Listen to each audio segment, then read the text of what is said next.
Pregnant woman goes to tell her parents news she hadn't seen in 17 years, but freezes at what she sees. Rebecca Foster was driving down the dusty roads of Waynesboro, Virginia, with trembling hands on the wheel and her heart racing. After 17 long years of silence and hurt, she had finally mustered enough courage to return to her parents' home and reveal the news that would change everything. She was 6 months pregnant. But when she parked the car in front of what should have been the family property, her legs gave way and she almost fainted. In place of the yellow wooden house where she grew up, there were only scattered debris across the land.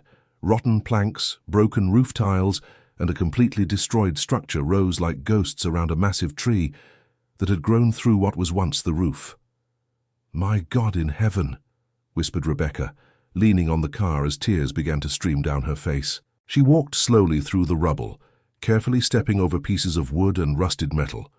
Her hands instinctively protected her rounded belly as she searched for any sign of life or clue about what had happened there.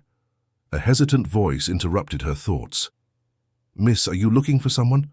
Rebecca turned and saw an elderly woman approaching from the wire fence that separated the properties.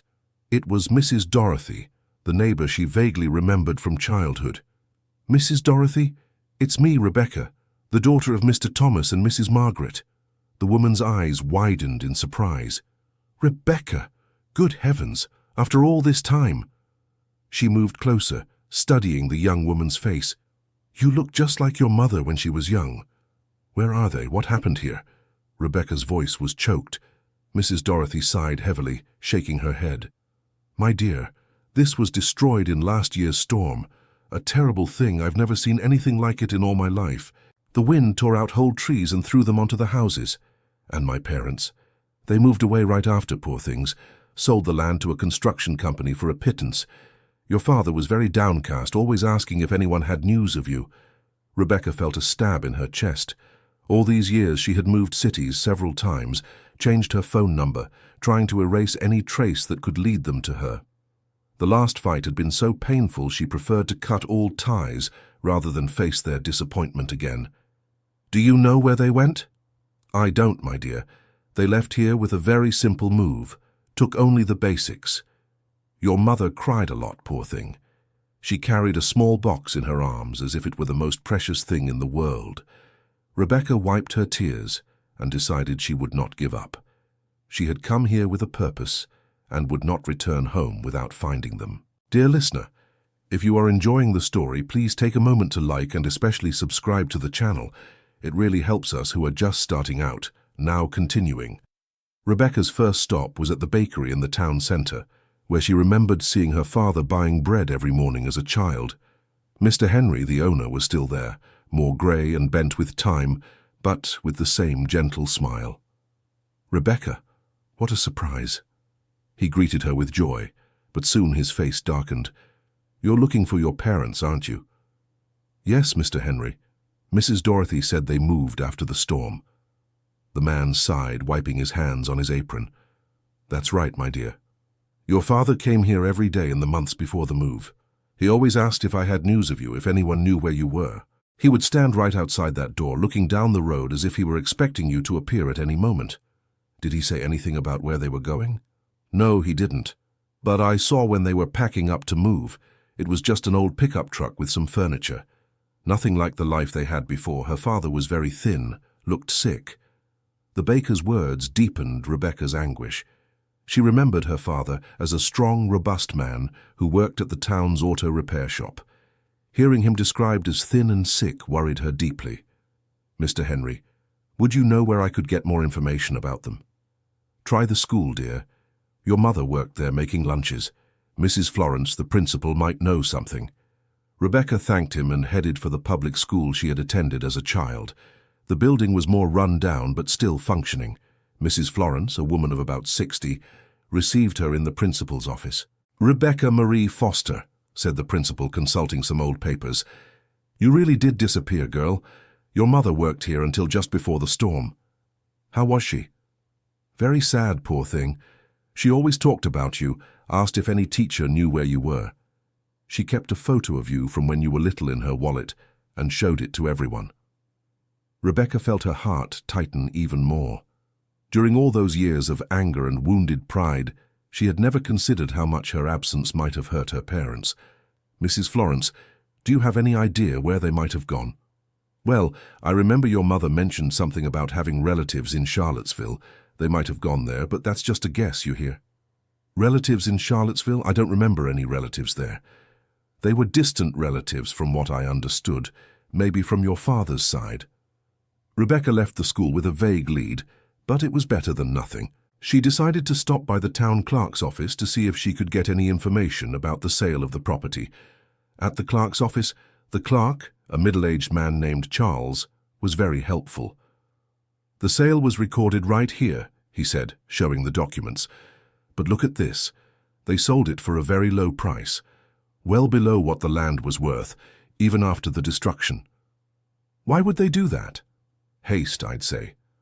When someone sells that cheap, it's because they need the money urgently. They must have been in financial trouble." This information left Rebecca even more worried. What kind of financial problem could be so severe as to force them to sell the family property for a ridiculous sum?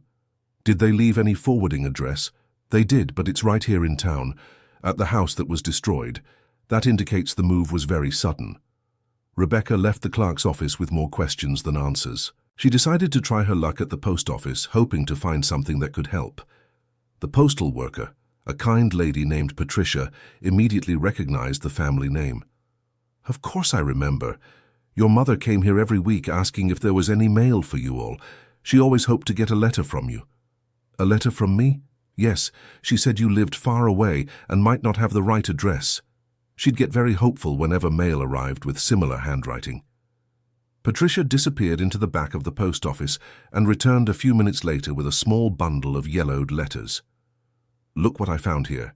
These are letters that came with the wrong address and were never delivered. All with your name as the sender." Rebecca took the letters with trembling hands. They were correspondences she had sent years ago, right after the fight, trying to reconcile. But due to some error in the address, they never reached their destination. "My parents never received these letters." "Unfortunately, no. When there's an address error, we hold on to them for a while, hoping someone will come looking. But since no one came to claim them..."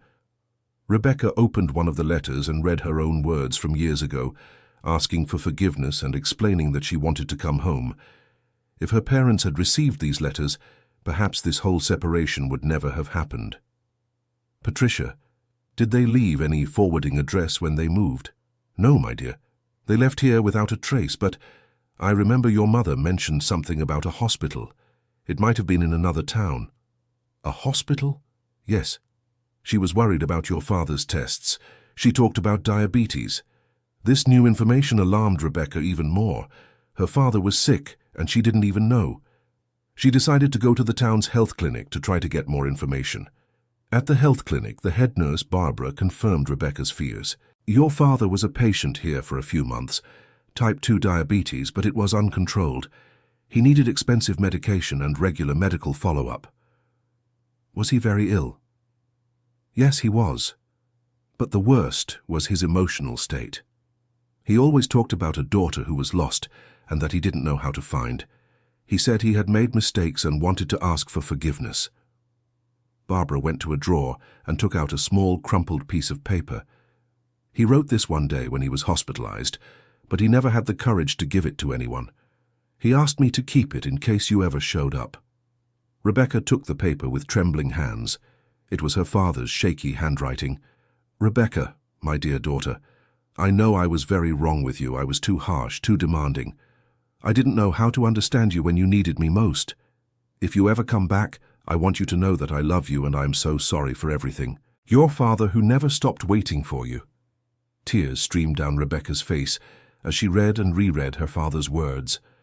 All this time of anger and resentment because of a misunderstanding that could have been resolved with a conversation. "Barbara, where did they go when they left here? I heard your mother talking to a social worker about a housing program in Charlottesville. They might have gotten a house there." Finally, Rebecca had a concrete lead. Charlottesville was about 2 hours' drive from there. She looked at her watch and saw it was already past 4 in the afternoon. She decided she would go there the next day. That night, Rebecca stayed at the town's only inn, a simple but clean building run by Mrs. Ruth, a lady who knew the entire history of the region. "Oh, my dear, what a sad story yours is," commented Mrs. Ruth as she served dinner. "Your parents were such good people. They always helped everyone in need." "Did you know them well?" "Yes, I did. Your father fixed my refrigerator and stove whenever they had problems, never charged a thing. And your mother, poor thing, always asked if I had news of any young lady who had passed through here." "Did they talk about me?" "Always, dear. Your mother said you were very smart, that you had gone to study far away, and that one day you would return with a degree to make them proud. She didn't know you had fought." Rebecca realized her parents had created a version of the story to protect her reputation in town. Instead of admitting there was a family fight, they preferred to say she was studying abroad. "Mrs. Ruth, did they seem to be having difficulties?" "Lately, yes. Your father lost some clients at the workshop when he fell ill, and your mother had to take extra jobs to pay for the medicine. I saw her selling snacks at the market a few times.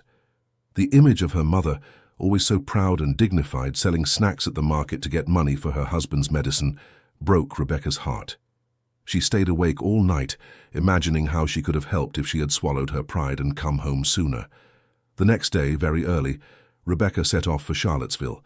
The journey was long and distressing, with her imagining every possible scenario of what she would find there. Arriving in Charlottesville, she first went to the City Hall, where she tried to get information about housing programs for people in vulnerable situations. The social services employee, Claudia, was very helpful.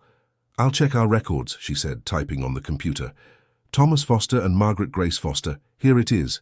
They received a house in a housing complex in the Hope Village neighborhood, but that was almost a year ago. Do they still live there? According to our system, there's no record of a move. I'll give you the address." Rebecca took the paper with the address and headed to the Hope Village neighborhood. It was a simple area with small, identical houses, very different from the life the family had before the storm. When she arrived at the address, her heart raced. The house was there, small and painted light blue, but there were signs it had been closed up for some time. The windows had cloths covering them from the inside, and there was accumulated mail in the mailbox. Rebecca knocked on the door several times, but no one answered. A curious neighbor appeared at the window of the house next door. "Are you looking for Mr. Thomas and Mrs. Margaret?" asked the woman. "Yes, I'm their daughter." The neighbor, who introduced herself as Janet, opened her door and came closer. "Oh dear, they moved away from here about 3 months ago. Such good people they were. Always helped everyone on this street." "Where did they go?" "I don't know exactly, but I heard they went to the capital. Your father got a job there." "A job? But he's sick." "Oh, his diabetes improved a lot after he started taking his medicine properly. He even gained a little weight. Your mother took care of him like an angel." This information brought a little relief to Rebecca, but also more worry. Charlotte was a huge city. How would she find her parents in a metropolis? "Janet, did they say anything more specific about where they were going?" "Your mother mentioned something about caring for the elderly. Maybe she got work at some nursing home or care home." "Did they take any furniture?" "Almost nothing. Just clothes and a box your mother carried as if it were gold. She said they were memories of her daughter." Rebecca felt a tightness in her chest. Even after so many years of silence, her mother still kept memories of her like precious treasures. "Janet, did they seem sad when they left?" "Sad isn't the word. They seemed, how can I say it, as if they were carrying a very heavy burden. But your mother always said that one day her daughter would return." Rebecca spent the rest of the day in Charlottesville, trying to get more information, but without success. She decided she would go to Charlotte, even knowing it would be like looking for a needle in a haystack. The trip to the capital lasted almost 3 hours. When she arrived, it was already night, and she was physically and emotionally exhausted. She decided to look for a cheap hotel and start the search the next day. Dear listener, if you are enjoying the story, please take a moment to like and especially subscribe to the channel. It helps us a lot as we are just starting out. Now continuing. The next morning, Rebecca began her search through the nursing homes and care homes of Charlotte. It was a Herculean task, as the city had dozens of such establishments.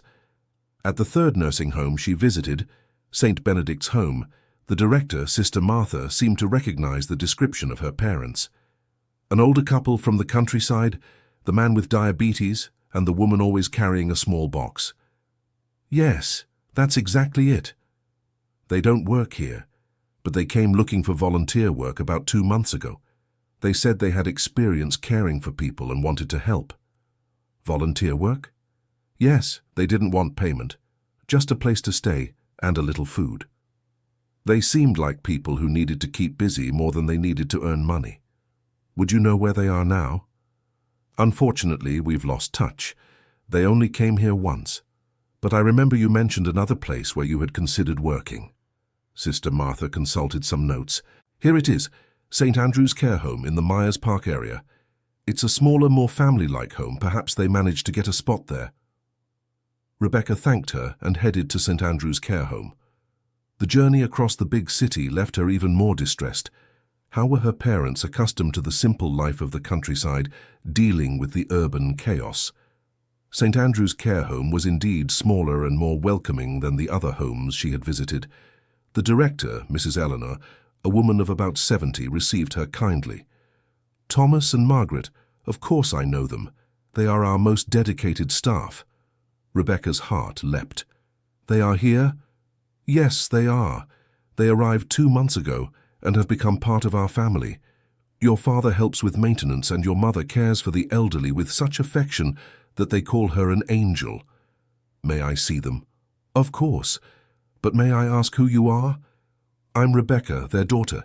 Mrs. Eleanor's face lit up. The daughter? Good heavens, they talk about you so much. Your mother has a small altar in her room with your childhood photo. Mrs. Eleanor led her through the corridors of the home, which smelled of cleaning products mixed with medicine, but also held an atmosphere of care and affection. They're in the back garden. Your father is fixing a wheelchair, and your mother is reading to Mrs. Augusta, who is blind. Rebecca followed Mrs. Eleanor, with her heart pounding so loudly it seemed everyone in the home could hear it. When they reached the glass door leading to the garden, she stopped. There they were. Her father, thinner and greyer than she remembered, was bent over a disassembled wheelchair, tools scattered around. Even while working he seemed more fragile, but his concentration was the same as ever.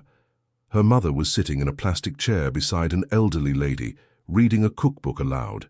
Her hair was completely white now, and she seemed smaller, more delicate, but her face held the same gentle expression Rebecca kept in her memory. "Would you like me to call them?" asked Mrs. Eleanor. "No," whispered Rebecca, tears streaming down her face. "Let me prepare myself a little." She watched her parents for a few minutes, trying to process all the emotions churning in her chest. Guilt, longing, love, regret, fear of how they would react. Her mother looked up from the book and for a moment glanced toward the glass door. Rebecca quickly hid, still not ready for the confrontation. "Mrs. Eleanor, do they know I've been looking for them?" "They don't. They never mentioned you might be looking. In fact, they always talk as if you were very far away, living your life elsewhere." "How did they get here?" "They showed up one rainy morning, completely soaked. They said they needed work and a place to stay. When I asked about family, they said they had a daughter who was very happy far from here and they didn't want to bother her." Rebecca realized her parents had created a narrative to protect her and preserve the image they had of her. In their minds, she was fine, happy, and fulfilled somewhere far away. "Do they talk about me a lot?" "Every day. Your mother always tells stories of when you were little to the other residents. And your father, he has a little notebook where he writes letters he never sends. Letters to you." "May I see those letters?" "You would have to ask him. But I can tell you he writes in it every night before bed." Rebecca took a deep breath and finally found her courage. "Mrs. Eleanor, I'd like to speak with them now." "Are you sure? They're going to be very emotional." "I'm sure." Mrs. Eleanor opened the glass door and walked into the garden. Rebecca followed at a prudent distance, her legs trembling. "Mr. Thomas, Mrs. Margaret," called Mrs. Eleanor. "There's someone here who wants to speak with you." The father lifted his head from the wheelchair, and the mother closed her book, looking toward the door. When they saw Rebecca, both became completely still. The bolt the father was holding fell from his hand and made a metallic noise on the ground. The mother brought her hand to her chest, as if needing to check if her heart was still beating. "Rebecca," whispered the mother, almost inaudible. "Hi, Mom. Hi, Dad." The father stood up slowly, as if afraid a sudden movement would make his daughter disappear like a mirage. The mother also stood, but her legs gave way, and she had to lean on the chair. "My daughter, is it really you?" asked the father, his voice choked. Rebecca walked slowly toward them, unable to control her tears. "It's me, Dad. It's really me." The mother was the first to move. She ran toward Rebecca with a speed no one expected from a woman her age and wrapped her in a desperate hug. "My daughter, my dear daughter, you've come back," sobbed the mother, squeezing Rebecca as if wanting to be sure she was real. The father approached more slowly, still in shock. When he was close enough, he extended a trembling hand and touched Rebecca's face. "You've grown so much. You're so beautiful," he murmured, tears streaming down his bearded face. "Dad, I'm so sorry for everything. For leaving, for not getting in touch, for being so stubborn." "No, daughter. I was the one who was wrong. I was too hard on you. I didn't know how to understand you when you needed me most." The three of them hugged there in the garden, crying and talking at the same time, trying to fit 17 years of longing into a few minutes of reunion. Mrs. Augusta, the blind lady for whom the mother had been reading, didn't understand what was happening. "Margaret, who is this young lady? Why is everyone crying?" "It's my daughter, Mrs. Augusta," said the mother between sobs. "The daughter I told you so much about. She's come back. The studious daughter who lived far away. What a blessing from God." Mrs. Eleanor had discreetly stepped away to give the family privacy, but other staff and some elderly residents of the care home began to gather in the garden, curious about all the emotion. "Dad, Mom, I need to tell you something," said Rebecca, when they had calmed down a little. "What is it, daughter?" asked the mother, wiping tears from her face. Rebecca looked at them both and placed her hands on her rounded belly. "You're going to be grandparents." The silence that followed was so profound it seemed the entire care home had stopped breathing. The father and mother looked at their daughter's belly, slowly processing the information. "Grandparents?" repeated the mother, as if she hadn't understood correctly. "I'm 6 months pregnant, and I came here to tell you and ask for forgiveness for all these lost years." The mother collapsed into a chair, bringing her hands to her face. "A little grandchild? My God, a little grandchild," and she repeated, rocking her body back and forth. The father approached Rebecca and very carefully touched her belly. "May I?" Rebecca took his hand and placed it where the baby was most active. "Feel, Dad. Your grandson is moving." At the exact moment the grandfather's hand touched her belly, the baby gave a strong kick. The father pulled his hand back, surprised, then placed it back, laughing and crying at the same time. "He's strong, just like his mother was when she was in Grandma's belly." All the elderly residents who had gathered began to clap and celebrate, as if the arrival of a new family member was a personal victory for each of them. "Margaret, you're going to be a grandma," shouted Mrs. Augusta, moved. What joy! Mother stood up and hugged Rebecca again, this time gently touching her daughter's belly. "Our little grandchild. After so long, without knowing if you were okay, if you were happy. And now this. Is it a boy or a girl?" "I don't know yet. I wanted to wait to find out with you." "And the child's father?" asked Father, trying to process all the information. "He's a good man, Dad. His name is Michael. He wanted to come with me, but I preferred to come alone first. I needed to have this talk with you before." "Where do you live?" "In New York, but I came here because—" Rebecca hesitated, preparing to tell the whole story. "Because I went to your house in Waynesboro and found everything destroyed." "You went there?" asked Mother, surprised. "I did. I spent the last 3 days looking for you. I spoke with Mrs. Dorothy, Mr. Henry from the bakery, Mrs. Florence from the school. I went to the records office, the post office." "The post office?" Father seemed alarmed. "Yes, and I discovered that the letters I sent years ago never reached you because of an error in the address." "What letters?" asked Mother. "Letters asking for forgiveness, explaining that I wanted to come home, that I was so sorry for our fight." Father and Mother looked at each other with expressions of pain and regret. "Daughter," said father, "if you sent those letters, it means you weren't angry with us." I was at first, but it passed quickly. The problem is I was always too proud to admit I was wrong. "And we were too proud to go after you," Mother added. "Mom, Barbara at the health clinic gave me a letter that Dad wrote to me when he was hospitalized." Father turned red. "You read that?" "I did, and I cried a lot. We all make mistakes, Dad, but that doesn't matter anymore. What matters is that we're together now." Mrs. Eleanor approached the group gently. "Sorry to interrupt, but it's time for lunch. How about we continue this conversation in the living room? You'll be more comfortable there." The family headed to a small visiting room in the care home. It was simple but cozy, with worn sofas and some plants in the windows. "Daughter," said Mother once they were settled, "you said you looked for us for 3 days. How did you find out we were here?" Rebecca told the whole saga. The destroyed house, the conversations with neighbors and acquaintances, the trip through Charlottesville until arriving at the care home. "And all this time you thought I was fine, happy, and far away from here." "We did," Father confirmed. "It was better to think that than to imagine you might be suffering somewhere." "But you were suffering. You sold the house for almost nothing, went through financial hardships."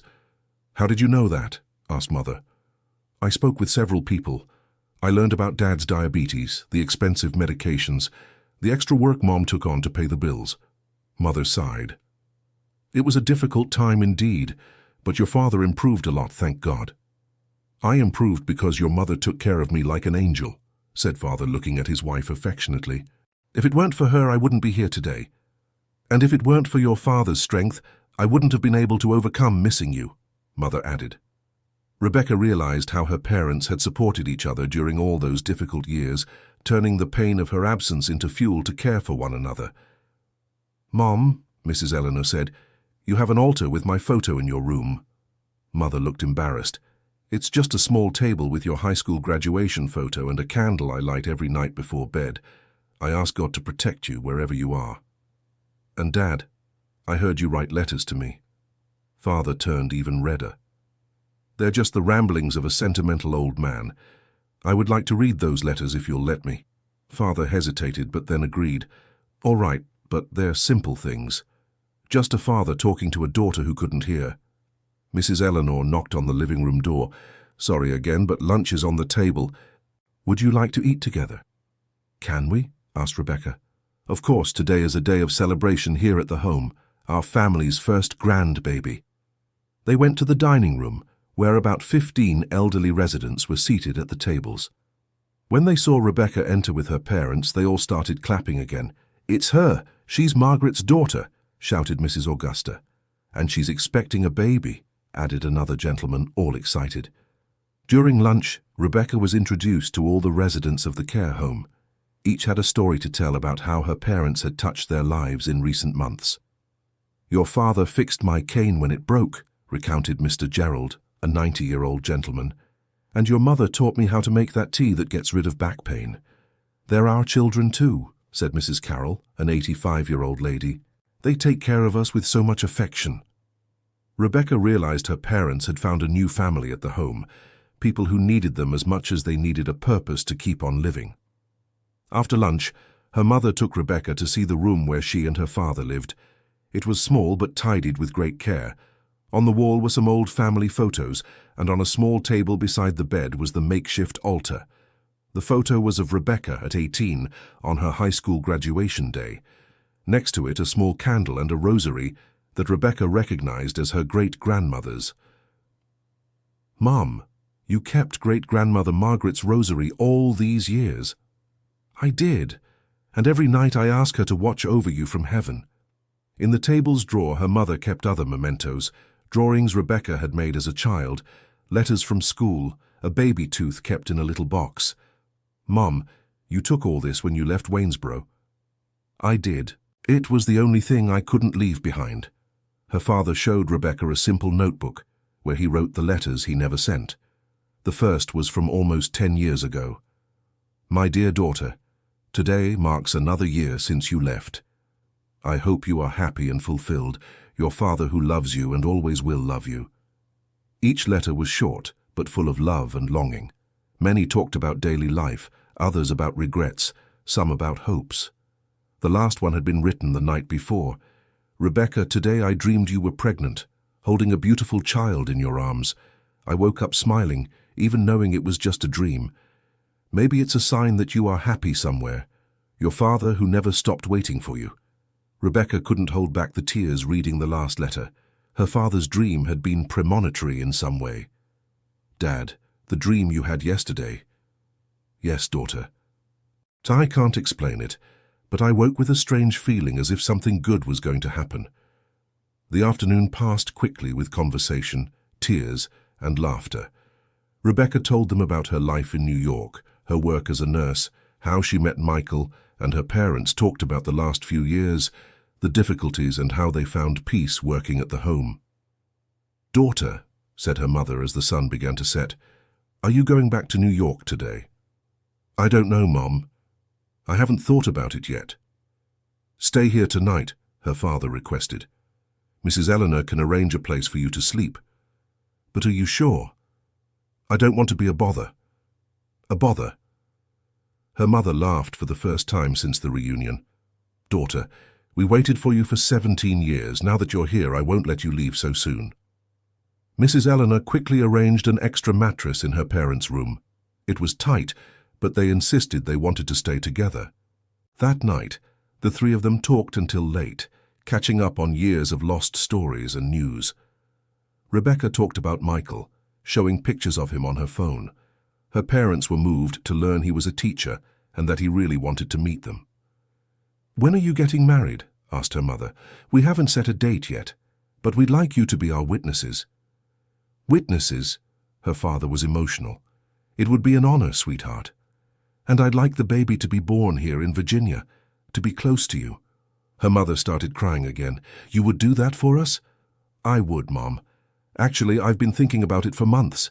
New York is a very hectic city to raise a child, and I want my child to grow up knowing their grandparents. And your job there? I can get a transfer to a hospital here in Charlotte, or even work here at the care home if Mrs. Eleanor agrees to take on another nurse." "I absolutely agree," said Mrs. Eleanor, who had entered the room to bring a nighttime snack. "In fact, we've been needing a qualified nurse for months." "But, sweetheart," said her father, "are you sure? We don't want you to give up your life for our sake." "Dad, I'm not giving up anything.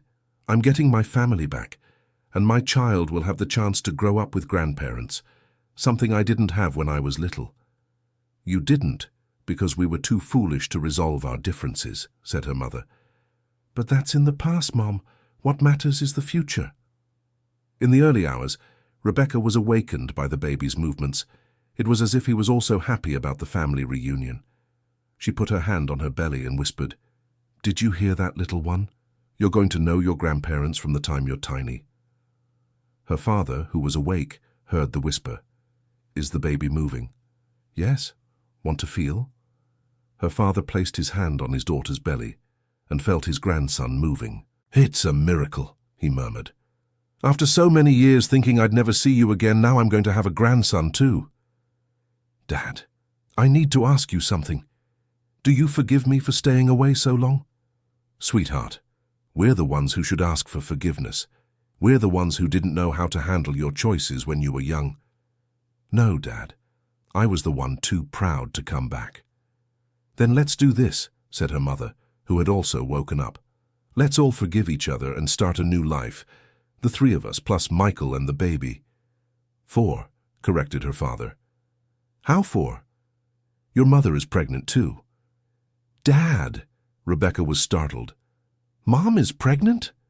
"No, sweetheart," laughed her mother. "Your father is joking. He's talking about the baby in your belly. It's 4 people, the 3 of us plus the grandson." "Oh," Rebecca laughed too. "You scared me." "Sorry, sweetheart. I'm just so happy I'm not thinking straight about what I'm saying." The next day, Rebecca called Michael in New York to tell him everything that had happened. "Did you find them?" asked Michael eagerly. "I did. And Michael, they really want to meet you." "And I really want to meet them too. Can I come there this weekend?" "Yes, you can, but be prepared to be welcomed very warmly. My mother is already planning a special lunch." "Rebecca, what about your idea of moving to Virginia?" "I talked to them. They want us to come here, but they don't want us to give up anything for them. And you? What do you think? I think it's the best decision we can make. Our son deserves to grow up with his grandparents. And I don't want to waste any more time away from my family. Then it's decided. I'll start looking for a job there in Virginia this very week. I love you, Michael. And I love you too. Kiss your parents for me and tell them I'm eager to meet them. When Rebecca hung up the phone, she found her parents talking excitedly in the care home garden. What are you talking about? About the baby's room, said her mother. We're thinking of asking Mrs. Eleanor if there isn't a bigger room available so we can host you when you come to visit. Actually, said Mrs. Eleanor, who was nearby, I was thinking about something. Wouldn't you like to manage a branch for us? How so? Asked the father. We're looking to open another care home for the elderly in a smaller town, more in the countryside. A place for people who prefer a quieter environment, away from the hustle and bustle of Charlotte. And you would manage this place? That's right. With the experience you've gained here, and with Rebecca as the head nurse, it would be perfect. Rebecca was excited by the idea. In which town would it be? We were thinking of Charlottesville itself, since you know it there. It's a college town, has good infrastructure, but keeps that countryside feel. What do you think? Asked Rebecca of her parents. Sweetheart, it would be a dream, said the father. Working together, caring for people in need, and having you and our grandson nearby. Then I'll call Michael and tell him about this opportunity. Michael was enthusiastic about the proposal. As a teacher, he could find work at the university in Charlottesville or at a school in the region. Dear listener, if you're enjoying the story, please take a moment to leave a like and especially subscribe to the channel. It helps us a lot as we're just starting out, now continuing. Over the following weeks, everything happened very quickly. Michael came to Virginia to meet his in-laws and immediately fell in love with them. The father taught him how to fix some things at the care home, and the mother taught him how to make traditional Virginian recipes. Now I understand where Rebecca got all that strength from, commented Michael to the father while they were fixing a chair. Actually, she takes more after her mother. I'm the one who's weaker emotionally. Weak? You who cared for the family all through those difficult years. Ah, son, the one who took care of everyone was my wife. I only knew how to get sick and be a burden. Dad, intervened Rebecca, who had overheard the conversation, you weren't a burden to anyone. You got sick, and Mom took care of you because she loves you, just as you would care for her if it were the other way around. That's true, agreed Michael. True love is that, taking care of each other in difficult times. The approval for the new care home project was faster than they expected. In 2 months, Mrs. Eleanor had obtained all the necessary permits and rented a large house in Charlottesville that would be adapted to receive the elderly. Rebecca and Michael were married in a simple ceremony in the chapel of the care home in Charlotte, with the elderly residents as special guests. Rebecca's mother made the wedding dress, a simple piece but full of love and handmade details. I never thought I'd see this day, said the father, emotional, as he walked Rebecca to the altar. Me neither, Dad, but sometimes life surprises us in good ways. The priest who celebrated the ceremony had been the care home's chaplain for many years and knew the family's story well. Today we celebrate not only the union of Rebecca and Michael, but the reunion of a family that love never truly allowed to be separated, he said during the homily. Mrs. Augusta, even though blind, was chosen to be the matron of honor. Margaret, your daughter is beautiful, she said to Rebecca's mother during the ceremony. How do you know, Mrs. Augusta? Because I can feel her happiness, and when a bride is happy, she is always beautiful. The reception was held in the care home's own common room, with live music played by the staff themselves and a table full of food prepared by the home's kitchen. This is the most beautiful wedding I've ever seen, commented Mr. Gerald, because it was made with true love. During the reception, Rebecca's mother took the microphone to give a speech. I want to thank all of you who cared for my family during these months. You welcomed us when we had nothing left, and today you are part of our joy. My daughter has returned, gained a wonderful husband, and soon we will have a little grandson. But none of this would have been possible without your kindness. All the guests were moved. It was rare to see a wedding so full of gratitude and sincere love. A few weeks later, Rebecca and Michael moved to Charlottesville to begin preparations for the new care home. The chosen house was perfect, large with a spacious yard, well located and with easy access for the elderly. "It will be beautiful when it's ready," commented Rebecca, walking through the empty rooms while Michael measured the walls to plan the adaptations. "And our son will grow up here, surrounded by borrowed grandpas and grandmas," said Michael, placing his hand on Rebecca's belly. The parents arrived a few days later with a simple move. They brought only clothes, some personal items, and the box of keepsakes her mother had saved all these years. "Finally a home of our own again," commented her father, looking at the property. "And this time, a home where the whole family will live together," her mother added. The renovation work on the house took almost 3 months. During that period, they lived in a smaller rented house, but they were the happiest months the family had had in decades. Michael got a job as a professor at the Federal University in Charlottesville, teaching literature. Rebecca had prenatal checkups at a local clinic and helped plan the care home. "Doctor, is the baby all right?" asked her mother. During one of the appointments she insisted on attending. "Everything is perfect," replied the doctor. "A healthy baby, growing well, and Mommy is also doing great." "When will we be able to know the sex?" asked her father eagerly. "At the next appointment we'll be able to see. Do you want to know or do you prefer a surprise?" "We want to know," they all said at once, making the doctor laugh. 2 weeks later, at the ultrasound that would reveal the baby's sex, the whole family was present. Rebecca, Michael, her parents, and even Mrs. Eleanor, who had become like an aunt to them. "Well, let me take a look here," said the doctor, moving the device over Rebecca's belly. "Here's the little face, the little feet. And here, it's a girl." "A girl!" shouted her mother, clapping her hands. "I'm going to have a little granddaughter." "A little princess," said her father with tears in his eyes, "just like her mother when she was born." Michael was emotional seeing his daughter on the ultrasound screen. "Her name will be Margaret Hope," announced Rebecca. "Margaret in honor of Grandma, and Hope because it was Hope that kept our family together even when we were apart." "Margaret Hope," repeated the grandmother. "What a beautiful name." The care home Hope Haven was inaugurated 1 month before Margaret Hope was born. On opening day, several of the elderly from the care home in Charlotte came for the celebration, including Mrs. Augusta and Mr. Gerald. "This place has a very good energy," commented Mrs. Augusta, even though she couldn't see the facilities. "I can feel it's going to be a happy place." The first resident was Mr. Gerald, who asked to be transferred from Charlotte to be closer to the family he had adopted. "I want to be here when little Margaret Hope is born," he said.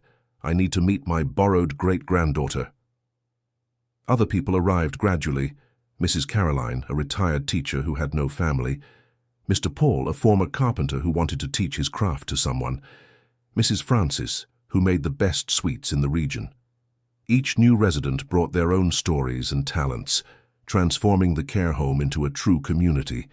"It doesn't feel like a traditional care home," commented a visitor from the health department during an inspection. "It feels like a big family." "That is exactly our goal," explained Rebecca. "We want people to feel at home, not in an institution."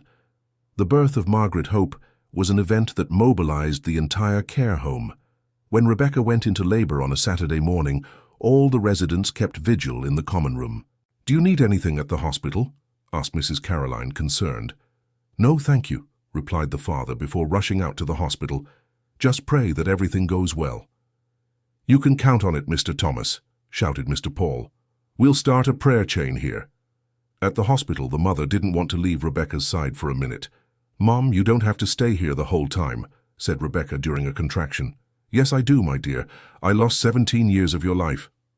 I'm not going to miss a single minute of my granddaughter's birth." Michael held Rebecca's hand, nervous but trying to convey calm. "Breathe, my love. You're strong. Everything will be fine."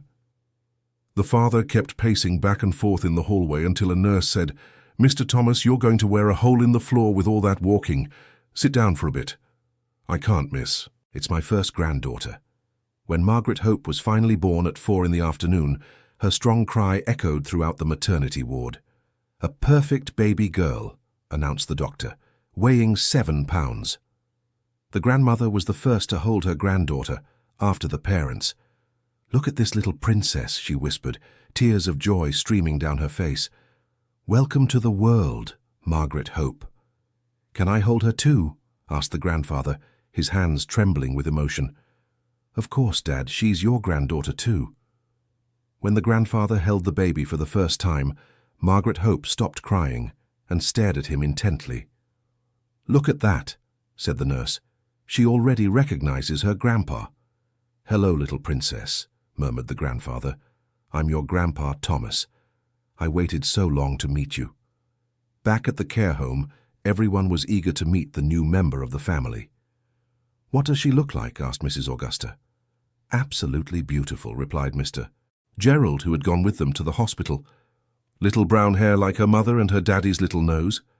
And she has her grandmother's eyes," added Mr. Paul. In the first months of Margaret Hope's life, she became the care home's mascot. Every resident considered themselves a borrowed grandparent to the little girl. Mrs. Caroline knitted dozens of tiny outfits. Mr. Paul made a wooden crib with hand-carved details. Mrs. Francis prepared special baby food when she started eating solids. "This child is going to be very well cared for," commented the pediatrician during a checkup. "I rarely see a baby with so many people looking after her." "It's because she has a very big family," explained Rebecca. 4 official grandparents and a dozen borrowed ones. As Margaret Hope grew, the care home also prospered. The waiting list for new residents was long, as the family-style care philosophy had spread throughout the region. "You've created something very special here," remarked Mrs. Eleanor during one of her visits. "This place has changed many people's lives." "Including ours," replied Rebecca, watching her daughter playing in the garden with the residents. One day, when Margaret Hope was 2 years old, she was in the garden with Mrs. Augusta, who had moved to Hope Haven to be closer to the family. "Grandma Gusta," said the little girl, as she still couldn't pronounce Augusta quite right, "tell me a story." "What story do you want to hear, my little princess?" "The story about Mommy who was lost." Mrs. Augusta smiled. It was Margaret Hope's favorite story. Once upon a time, there was a girl who was lost from her family for a very long time. Her mommy and daddy were very sad and looked for her everywhere. They never stopped believing that one day she would return. "And did she come back?" asked Margaret Hope, even though she already knew the ending. "Yes, she did. And she brought a very special surprise in her tummy." "Was it me?" The little girl clapped her hands, excited. "It was you. Yes, my love. And when you were born, the whole family was complete again." Rebecca watched the scene from the living room window, always getting emotional hearing Mrs. Augusta tell her own story transformed into a fairy tale for her daughter. "What are you thinking about?" asked Michael, hugging her from behind. "I'm thinking how funny life is. I came here to give some news and ended up rediscovering much more than I imagined." "And now?" "Now we are a real family. Not just the 4 of us, but everyone who lives here. We've created something bigger than we imagined. And the best part is that Margaret Hope will grow up knowing the value of family and community." That same day, a new resident arrived at the care home, Mrs. Beatrice, an 82-year-old lady who had been left alone after her only son moved abroad. "I don't know if I'll get used to it here," she said somewhat shyly during the introduction. "Don't you worry," said Rebecca's mother. "Here, we get used to happiness." "What do you mean?" "You'll see, Ma'am. This isn't just a place to live. It's a place to have a life." Margaret Hope, who was present for the conversation, approached Mrs. Beatrice and held out her little hand. "Hi, new grandma. Do you want to play with me?" Mrs. Beatrice melted immediately. "Of course, my little princess. What's your name?" "Margaret Hope. And will you be my grandma too?" "If you want, I would love to be your grandma." "I do want. The more grandmas, the better." Mrs. Beatrice quickly integrated into the community. She discovered she had a talent for storytelling and became the official storyteller for Margaret Hope and for the children who visited the care home. Over the years, Hope Haven became a national reference in elderly care. It received several awards and visits from students and professionals from other regions interested in learning about its management model. But for the family, The most important thing was that they had built a place where love was the main medicine and where each person was valued for their story and experience. When Margaret Hope turned 5, the family organized a special party in the care home's garden. All the residents participated in the organization, each contributing their special talent. "Mum," said Margaret Hope to Rebecca during the party, "why were Grandma Margaret and Grandpa Thomas away from you when you were grown up?" "Because sometimes grown-ups also make mistakes, sweetheart.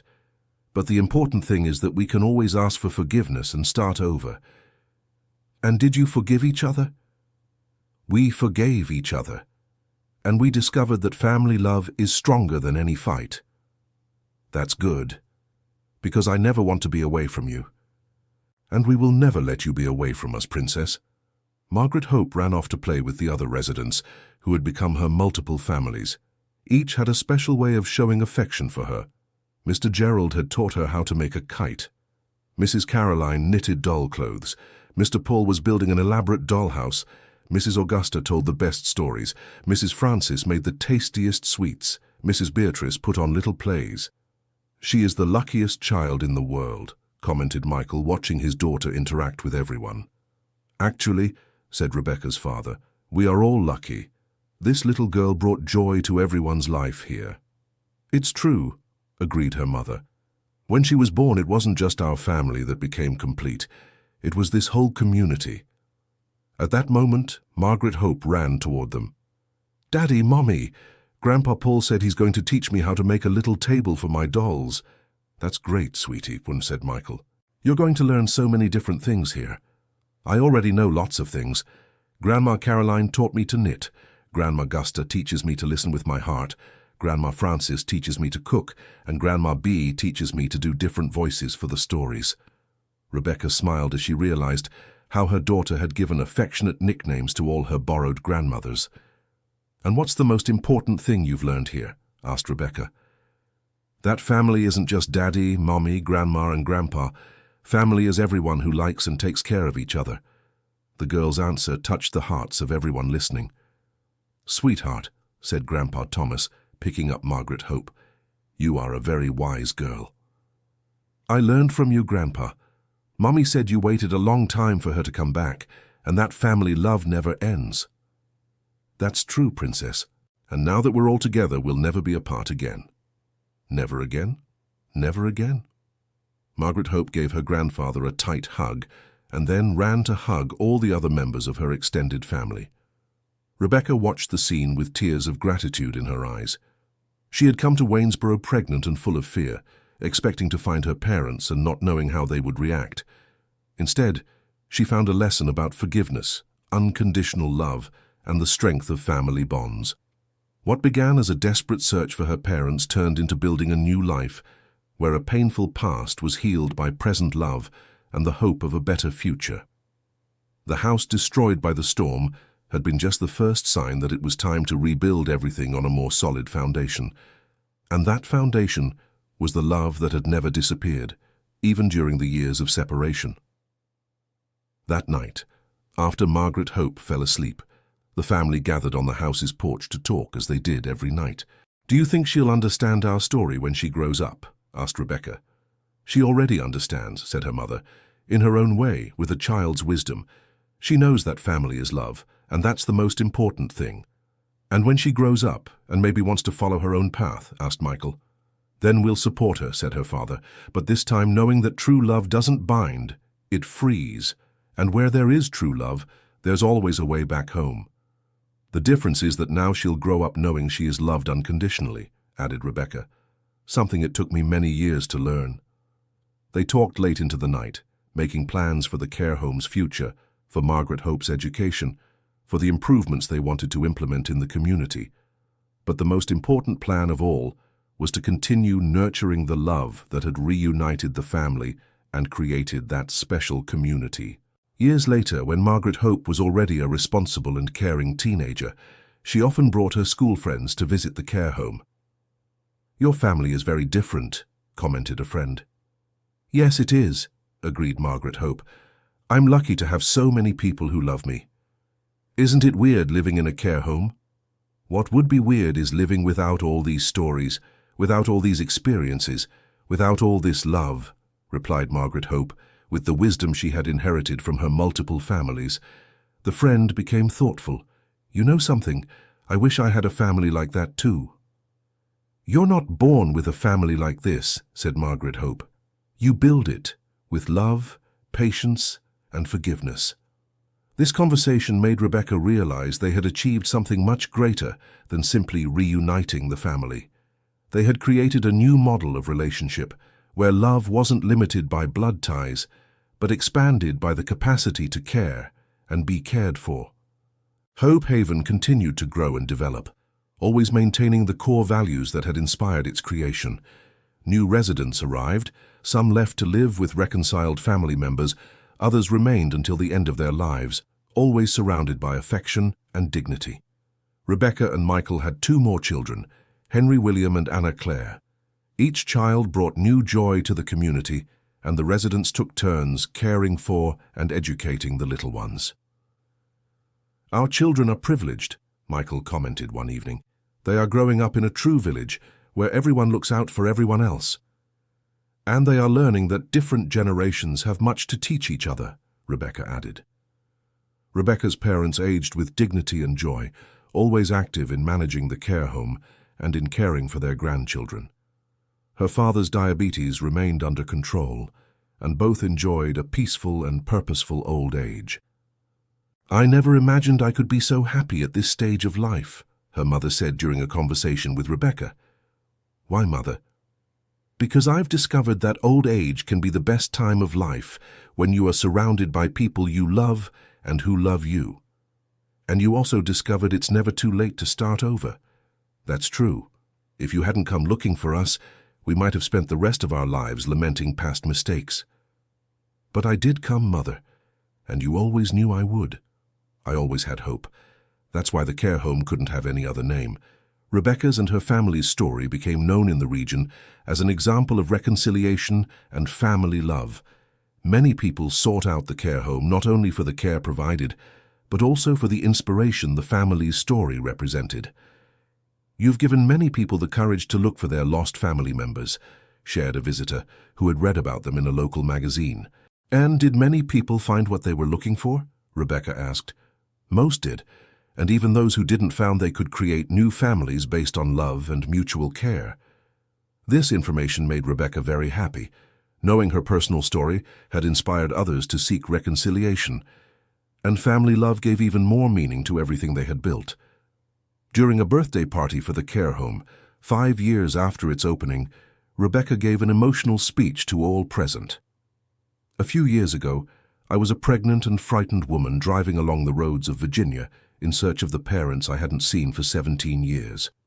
When I reached the house where I grew up and found only wreckage, I thought I had arrived too late.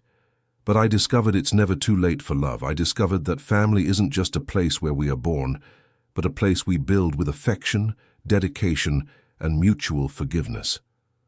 All of you here today are part of this extended family we have created. Each personal story has intertwined with the others to form a beautiful tapestry of love and care.